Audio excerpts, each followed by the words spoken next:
اوس طالبانو تاسو ته به یوه خبره وکړم توکل په خدای اوس خو موږ او تاسې حکومت ته ورسېدلو د اسلام غوښتنه څه ده یوه خبره کوم طالبانو د اسلام غوښتنه څه ده چې د مسلمانانو مملکتونه دي ټوټه ټوټه که یو خلافت دي وي یو امارت دي وي یو دولت دي وي دا غوښتنه د اسلام ده که نه نو اوس که د دغه تړون ملګري داسې عزم و اراده ولري لا نقعد ونناهج ونجاهد حتى ننزم الأراضي الإسلامية تحت خلافة واحدة وتحت إمارة واحدة وتحت دولة واحدة بس طالبانو کدا فکر دی دی تړون ملګرو سره وو کنه بیا طالبانو الله عز وجل چاتم رسوي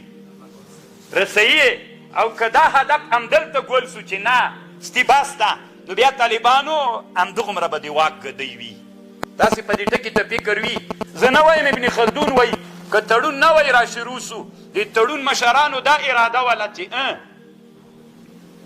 د تړون د مشرانو دا اراده وله اهداف اول کې دا ول چې موږ به خلافت قایموو په ټوله اسلامي دنیا باندې ټولې اسلامي دنیا دپاره به یو حکومت جوړوو دا تړون اهداف سول د دې تړون دپاره د اسلامي نړۍ مسلمانان فارسیبانو ازبک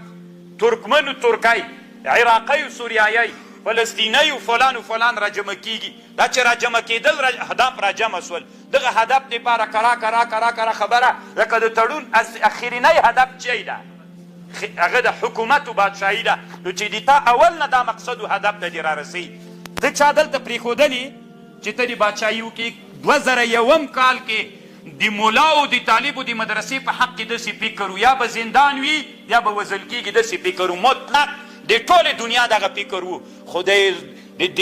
تړونو ملګرو د عزم د وجې نه په دې باندې کار را شروع سو دا تړون الله کوم چې ته راورسو نننۍ دنیا کې دا غواړي چې اسلامي امت یو لوی خلافت و حکومت ولري نه یې غواړي خو که د تړون په انسانانو کې عزمونه موجود ول خو فکر نه کوم همتونه سخت سستی که عزمونه موجود ول نو طالبانو قاعده خدا سره د دې خبرې قاعده د حکومت ولۍ د تړون غایه څوک وي حکومت وي نو که حکومت وړکی غواړي وړکی حکومت به دي که غایه دی د تړون غایه دی غټ حکومت و خلافت و سلطنت وي بیا الله دې ورته رسوي